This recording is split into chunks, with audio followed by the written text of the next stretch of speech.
Dominus vobiscum.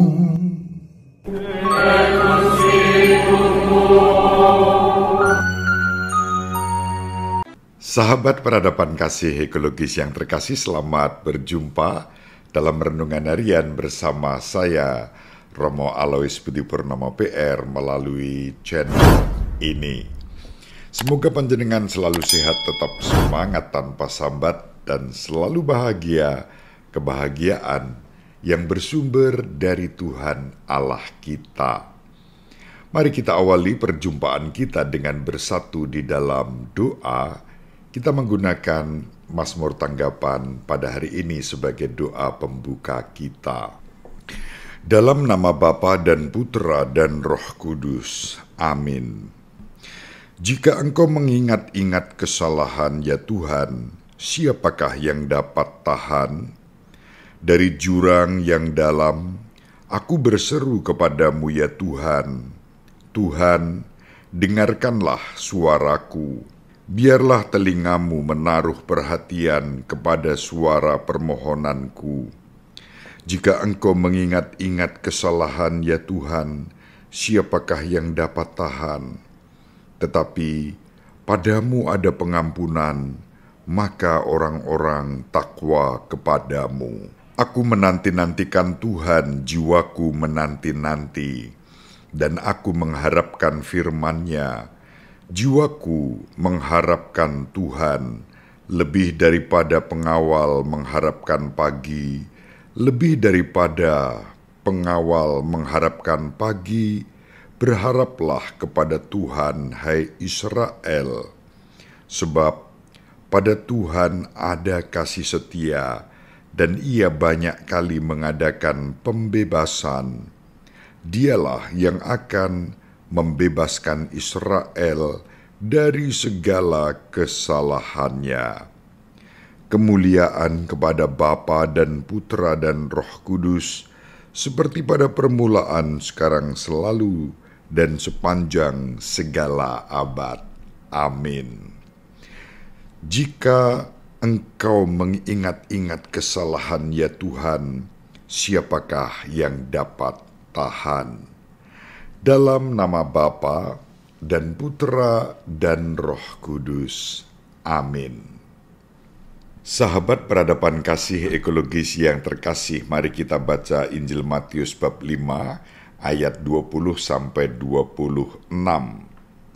Dalam khotbah di bukit, berkatalah Yesus kepada murid-muridnya, "Jika hidup keagamaanmu tidak lebih benar daripada hidup keagamaan ahli-ahli Taurat dan orang-orang Farisi, kalian tidak akan masuk ke dalam kerajaan surga.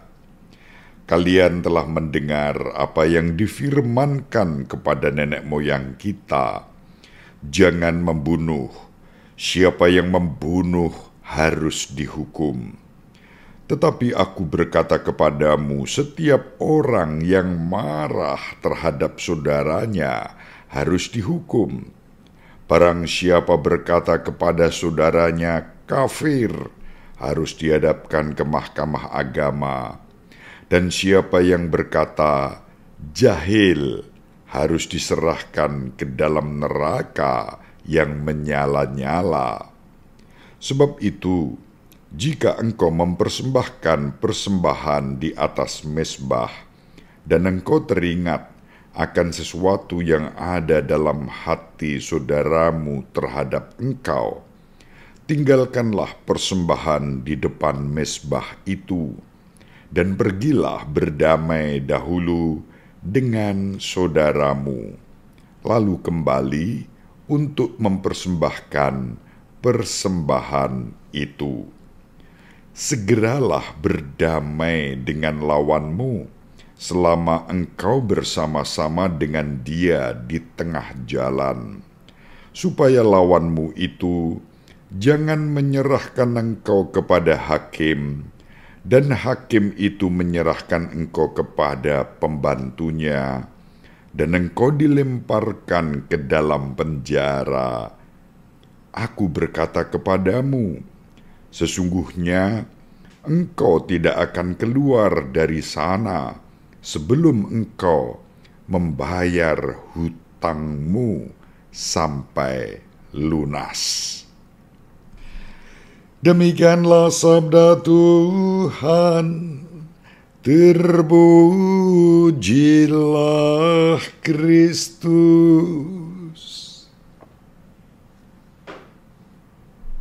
Sahabat peradaban kasih ekologis yang terkasih, Injil yang diwartakan kepada kita bagian dari khotbah Yesus di bukit menurut Santo Matius. Dalam khotbah di bukit, Tuhan kita Yesus Kristus sebagaimana tadi kita baca, mengajarkan kepada para murid-Nya, juga kepada kita saat ini, bahwa kita harus melampaui kebenaran para ahli Taurat dan orang-orang Farisi agar dapat masuk ke dalam kerajaan surga. Pertanyaannya adalah, bagaimana mungkin kebenaran kita dapat melampaui kebenaran para ahli Taurat dan orang-orang Farisi yang menghayati hukum-hukum Taurat Musa sedemikian ketatnya? Pertama-tama, kebenaran para ahli Taurat dan orang-orang Farisi merupakan kebenaran eksternal atau yang disebut lahiriah. Sedangkan kebenaran yang diajarkan Kristus kepada kita sebagai murid-muridnya mencakup dua hal, baik yang eksternal, ada tanda-tanda lahiriahnya, tetapi yang lahiriah itu ditopang dengan tanda-tanda internal yang mengalir dari kedalaman hati, dari kedalaman batin dan jiwa kita. Orang-orang Farisi, ahli-ahli Taurat dan orang-orang Farisi mengandalkan hukum-hukum, kebenaran-kebenaran yang mereka ikuti itu bersifat tekstual, legalistik, dan lahiriah. Sementara sebagai murid-murid Kristus kita diajak untuk menghayati kebenaran itu dalam cara pandang yang baru. Bukan hanya secara tekstual, tetapi juga dalam konteks. Maka disebut kontekstual. Dan konteks itu selalu dibingkai, dijiwai, dan didasarkan pada Roh Kudus yang membimbing kehidupan kita. Kebenaran-kebenaran eksternal para ahli Taurat dan orang Farisi biasanya bertumpu pada teks yang kemudian dihayati menurut selera mereka, sehingga hukum-hukum itu ditafsirkan sesuai dengan kemauan mereka sendiri, jauh dari kehendak Allah yang sesungguhnya lebih menghendaki kehidupan yang manusiawi, yang real, yang tidak dibuat-buat, pendek kata, tidak munafik. Sahabat peradaban kasih ekologis yang terkasih, dalam konteks itulah bahkan Yesus menegaskan kita tidak boleh bahkan dengan kata-kata kita menghina orang lain, mengatakan bodoh, tolol, kafir, tidak boleh. Ini sedemikian tegasnya kedalaman hati diuji melalui apa yang diucapkan. Maka kalau kita meminjam ungkapan dalam tradisi kebudayaan Jawa, ajining diri gumantung saka kedaling lati. Harga diri dan martabat kita juga diukur dengan ucapan-ucapan yang mengalir dari diri kita. Lidah kita menentukan jati diri dan martabat kita. Kalau yang kita ucapkan itu selalu negatif, biasanya juga didukung oleh cara pandang negatif, dan Tuhan kita Yesus mengatakan, yang keluar dari hati itulah yang menjadi warna. Ketika hati kita baik, yang keluar hal-hal yang baik. Ketika hati kita kotor dan jahat, yang keluar hal-hal yang kotor dan jahat. Maka murid-murid Kristus tidak boleh mengatakan bodoh kepada sesama, tolol kepada orang lain, kafir kepada yang berbeda dari kita. Sama sekali tidak boleh. Sahabat peradaban kasih ekologis yang terkasih, kehidupan sebagai murid-murid Kristus ditandai dengan cara hidup yang dibimbing oleh Roh Kudus, bukan oleh kemauan-kemauan pribadi. Itu antara lain yang diwartakan oleh Santo Paulus kepada umat di Roma dan juga kepada umat di Galatia. Kita diajak untuk menghayati yang namanya kehidupan yang dipimpin, dibimbing, dan diarahkan oleh Roh Kudus. Dan persis itulah yang membedakan antara hukum Taurat dan hukum kasih di dalam Perjanjian Baru. Roh Kudus membimbing dan mengarahkan kehidupan kita. Kita bisa membaca dalam surat Santo Paulus kepada umat di Roma, bab 5, khususnya ayat 5, kemudian bab 13, ayat 8 sampai 10, atau di bab 8, ayat 2, yang semuanya mengarahkan kita bahwa ketaatan kepada kasih dan Roh Kudus berbuah juga kehidupan dalam kasih setia, kasih kepada sesama, ketaatan, kerendahan hati, penghiburan, sukacita, dan semua hal yang enak didengar, yang sedap dipandang, dan indah diucapkan.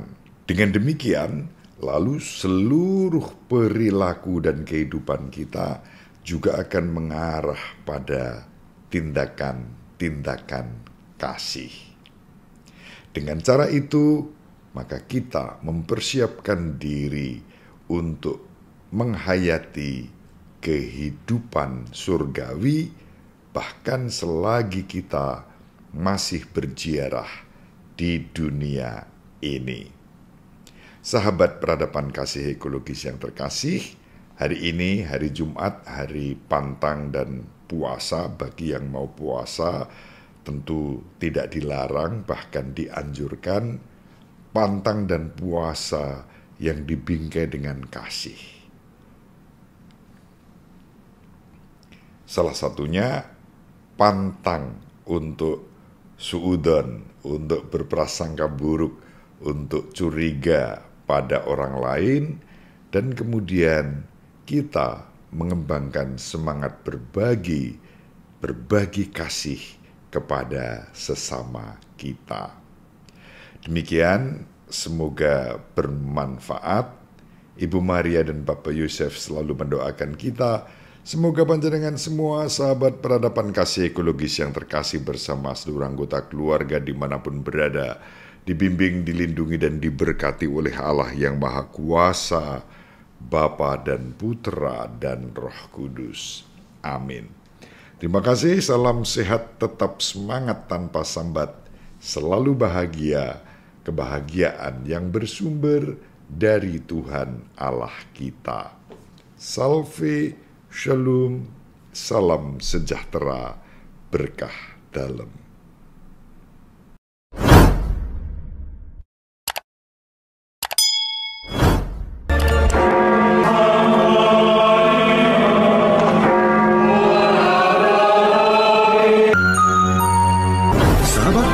Kasih yang terkasih, sampai jumpa pada episode berikutnya. Terima kasih atas kebersamaan kita. Salam peradaban kasih ekologis, berkah dalam.